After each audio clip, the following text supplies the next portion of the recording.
मैं डॉक्टर हेमलता शर्मा, सहायक आचार्य संस्कृत, राजकीय स्नातकोत्तर महाविद्यालय बयाना, BA प्रथम वर्ष के पाठ्यक्रम में निर्धारित किरातार्जुनीयम महाकाव्य का हम अध्ययन कर रहे हैं। हमने पूर्व क्लास में इस महाकाव्य के प्रथम सर्ग के 1 से 3 श्लोकों का अध्ययन किया था। आज हम 4 से 7 श्लोक तक का अध्ययन करेंगे। चौथा श्लोक, किरियासु युक्तै नृप चार चक्षुषो न वंचनीयः प्रभुवो अनुजीविभिः अतो अहर्षि शन्तुम असाधु साधु वा हितम मनोहारी च दुर्लभम वचः। यहाँ बताया जा रहा है कि क्रियासु युक्तई, क्रियासु कार्यों में अर्थात अपने कर्तव्यों में युक्तई नियुक्त किए गए नृप राजा, चार चक्षुषो, चार चक्षुष अर्थात गुप्तचर रूपी नेत्रों वाले या गुप्तचर रूपी दृष्टि रखने वाले या गुप्तचरों की सूचना अनुसार कार्य करने वाले होते हैं। न वंचनीय, नहीं वंचनीय ठगे जाने चाहिए, धोखा दिया जाना चाहिए। प्रभु स्वामी को, कौन? अनुजीवी भी, जो उनके सेवक हैं उनके द्वारा अर्थात सेवकों के द्वारा अपने स्वामी को ठगा नहीं जाना चाहिए। अतो अहर्षि, इसलिए अहर्षि योग्य हो। शंतुम असाधु साधु वा, शंतुम सहन करने के लिए अर्थात क्षमा करने के लिए योग्य हो। असाधु साधु वा, असाधु अर्थात अनुचित और साधु उचित अर्थात उचित अनुचित, प्रिय अप्रिय, जो भी बात कही जाएगी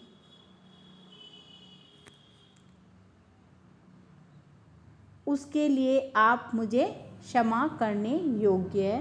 हितम मनोहारी च दुर्लभम वचः, क्योंकि हितम हितकारी अर्थात कल्याणकारी, मनोहारी और मन को प्रसन्न करने वाली या मन को अच्छी लगने वाली, प्रिय, वचः दुर्लभम, वचः जो वाणी है वह बड़ी दुर्लभ होती है, वह कठिनता से मिलने वाली होती है। तो यहाँ गुप्तचर जो वनेचर है वह युधिष्ठिर को इंद्रप्रस्थ वह और दुर्योधन के जो संपूर्ण वृत्तांत को वह जान के आया है, उस बात को वह युधिष्ठिर को बताना चाहता है। लेकिन बताने से पूर्व उसने कहा कि मैं जो कुछ भी बताऊंगा उसमें अच्छा अथवा बुरा, उचित अथवा अनुचित, जो कुछ भी हो उसे आप क्षमा करने योग्य हैं, अर्थात आप मुझे क्षमा कर देना, क्योंकि हितकारी भी हो और मन को प्रिय लगने वाले भी हों, ऐसे वचन बड़े दुर्लभ होते हैं। तो यहाँ राजभवन में रहने वाले जो राजा लोग राष्ट्र का संपूर्ण हाल जानने में स्वयं तो असमर्थ होते हैं, क्योंकि वह सभी जगह स्वयं नहीं पहुंच सकते, इसलिए वे अपने गुप्तचरों के द्वारा ही संपूर्ण वृत्तांत को जानते अथवा देखते रहते हैं। इसलिए राजा लोगों के जो नेत्र हैं वो गुप्तचर रूपी नेत्र वाले राजाओं को कहा गया है, क्योंकि उनके नेत्र गुप्तचर ही हैं। गुप्तचरों के द्वारा असत्य सूचना दे देने पर राजाओं का अंधों की तरह विनिपात निश्चित रूप से होता है। इसलिए राजा को ठीक ठीक सूचना जरूर देनी चाहिए। ये उनके सेवकों का बड़ा ही या परम कर्तव्य है। यही बात सोचकर हे महाराज, जो भी मैं प्रिय या अप्रिय बात कहूँ आप क्षमा करना।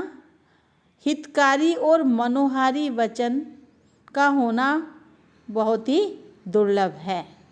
तो इस प्रकार से यहाँ इस पद्य में बताया गया है कि राजा 4 चक्षुष होते हैं, अर्थात गुप्तचर रूपी नेत्रों वाले होते हैं, और गुप्तचरों को भी चाहिए कि वह राजा से कभी कोई बात नहीं छिपाए, और जो कुछ भी सत्य हो वह सब राजा को कहना चाहिए, और राजा भी उनको क्षमा करने योग्य होता है।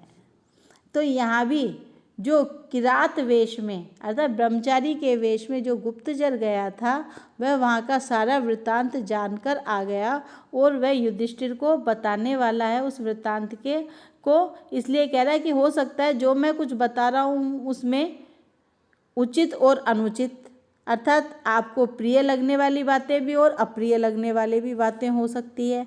इसलिए आप उन सबको सहन करना और मुझे क्षमा करना। और साथ में यह सुभाषित भी है, सूक्ति भी है कि हितम मनोहारी च दुर्लभम वचः, अर्थात जो मन को अच्छे लगने वाले हो, अति प्रिय हो, ऐसे वचन बड़े ही दुर्लभ होते हैं। प्रिय भी हो और साथ में वह हितकारी भी हो, कल्याणकारी भी हो, तो यह संभव नहीं है।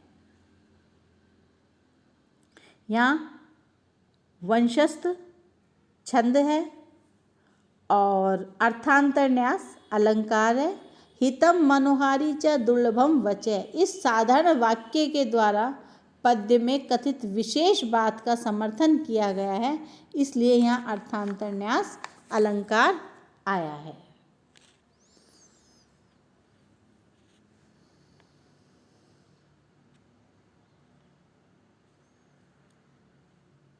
इसके बाद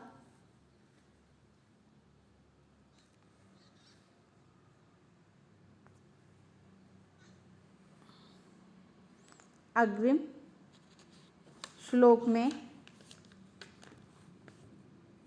स किम सखा साधून शास्ति यो अधिपम हितान न यह संशृणुते स किम प्रभु सदा अनुकूलेषु ही कुर्वते रतिम नृपेषु अमात्येषु च सर्व संपदा, अर्थात जो सारी संपत्तियां हैं वह अनुकूल रहने पर, किसके? राजा।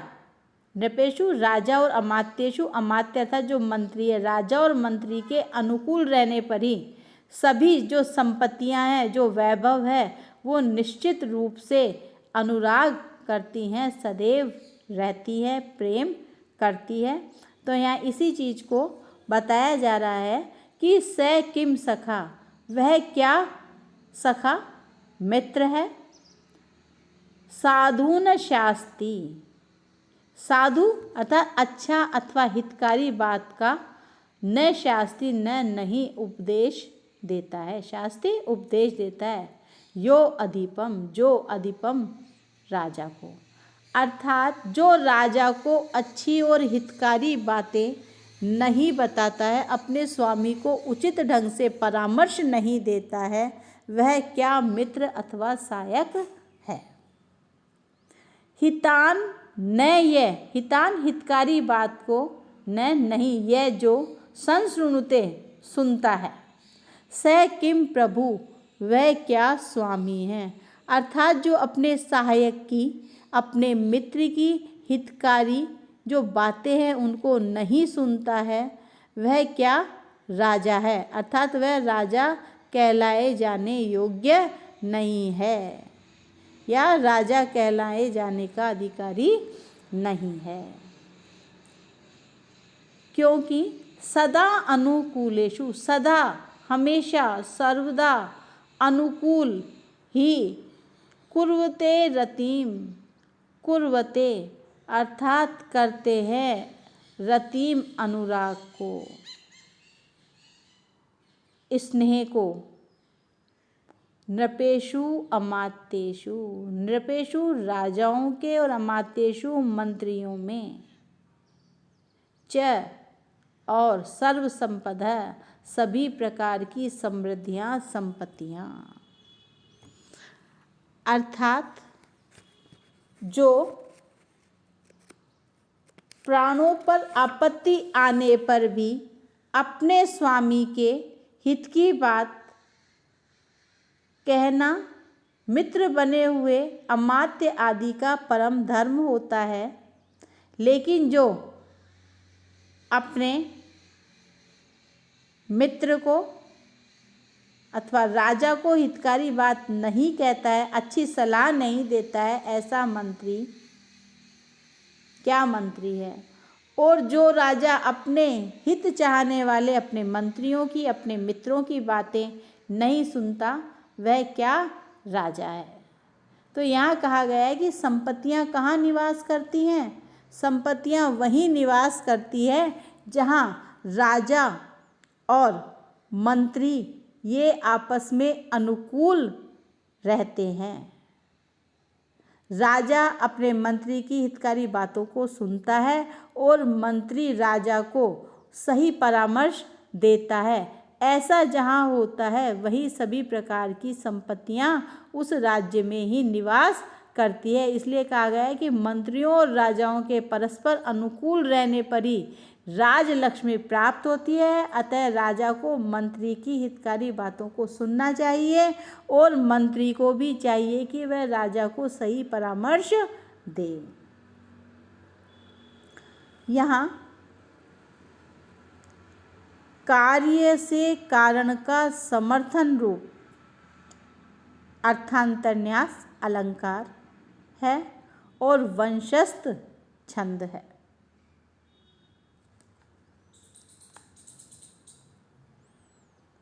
इसके बाद निसर्ग दुर्बोधम अबोध विक्लवा क्व भूपतिनाम चरितम क्व जंतवः तवानुभावो अयम अवेदी यन्मया निगूढ़ तत्वम नैवर्त्म विद्विषाम्।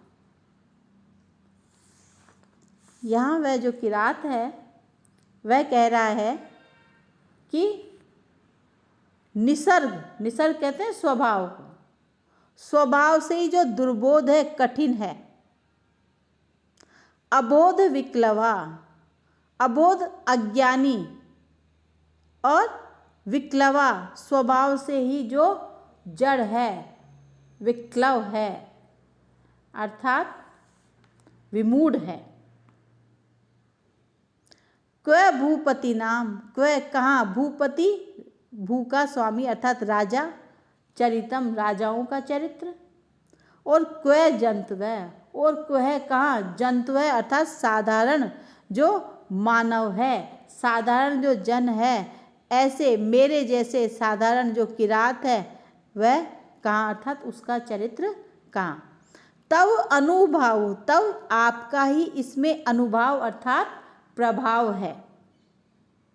अयम अवेदी, अयम यह जो अवेदी जाना, यन्मया मेरे द्वारा, अर्थात मेरे द्वारा जो कुछ भी जाना गया है, जो वृत्तांत आपने जानने के लिए कहा था और जो सब कुछ मैं वहाँ दुर्योधन की वृत्ति, व्यवहार और राष्ट्र के जो लोग हैं उनके साथ उसका क्या व्यवहार है, सब कुछ जो मैंने जाना है, वह सब जो नीति मार्ग, नैवर्त्म नीति मार्ग, और निगूढ़ तत्वम जो गूढ़ तत्व है, जो अप्रकटित है, ऐसे स्वरूप वाले जो नीति मार्ग, किसका, विद्विषाम शत्रुओं का, अर्थात शत्रुओं का जो गुप्त रहस्य वाला नीति मार्ग जो मैंने जान लिया है, तब अनुभव है, उसमें आपका ही प्रभाव है। यहाँ तो किरात ने कहा कि बड़ी तेज बुद्धि वाले भी विद्वान लोग राजाओं का वास्तविक स्वरूप नहीं जान पाते, तो मेरे जैसे मूर्ख और जंगली भील आदमियों की तो बात ही बहुत दूर की है। तो भी दुर्योधन जैसे नीति कुशल एवं कपटपूर्ण व्यवहार करने वाला जो आपका शत्रु है, उसके विषय में, जो नीति मार्ग के विषय में और उसके गूढ़ तत्वों के विषय में मैंने जो कुछ भी जाना है, पता लगाया है, उस सब में आपका ही प्रभाव है, मेरे बुद्धि कौशल का नहीं।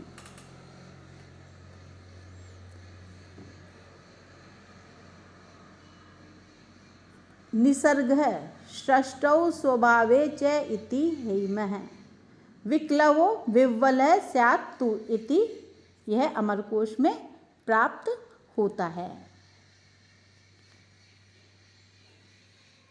इसके बाद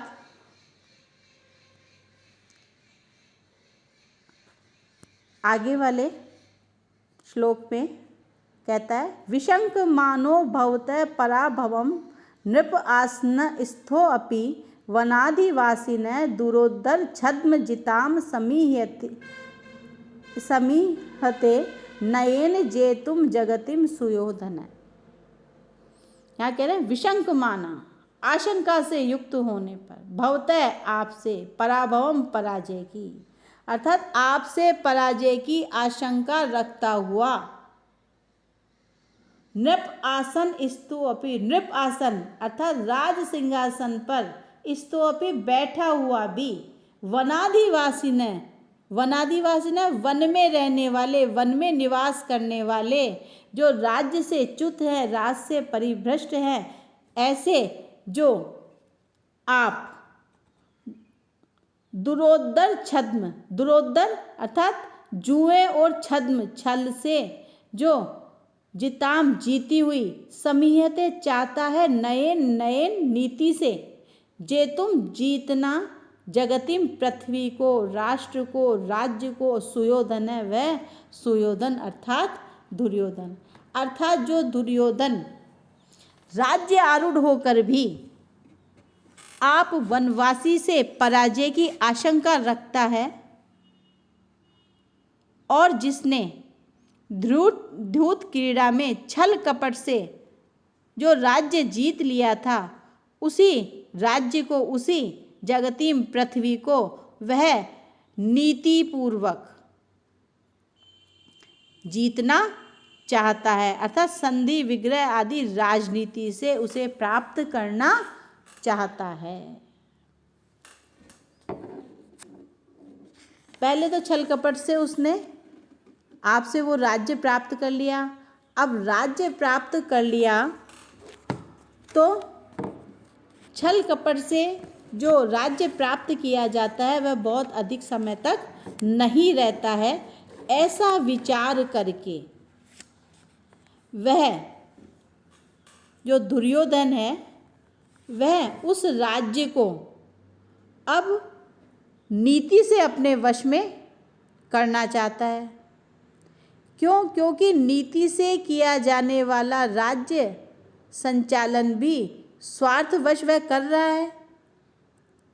तो यहाँ किरात कह रहा है कहीं ऐसा न हो कि युधिष्ठिर उसे पुनः प्राप्त कर ही नहीं सके, इसलिए कह रहा है कि वह जो दुर्योधन है वो जंगल में निवास करने वाले आपसे पराजय की आशंका करता हुआ भी ध्रुत क्रीड़ा में छल से जीती हुई राजलक्ष्मी रूप जो पृथ्वी है उसको राजनीति से अपने वश में करना चाहता है। वो सोचता है कहीं यह नहीं हो कि युधिष्ठिर अपने चारों भाइयों के साथ आकर के पुनः यह राज्य मुझसे छीन ले या ले ले। आज इतना ही। धन्यवाद।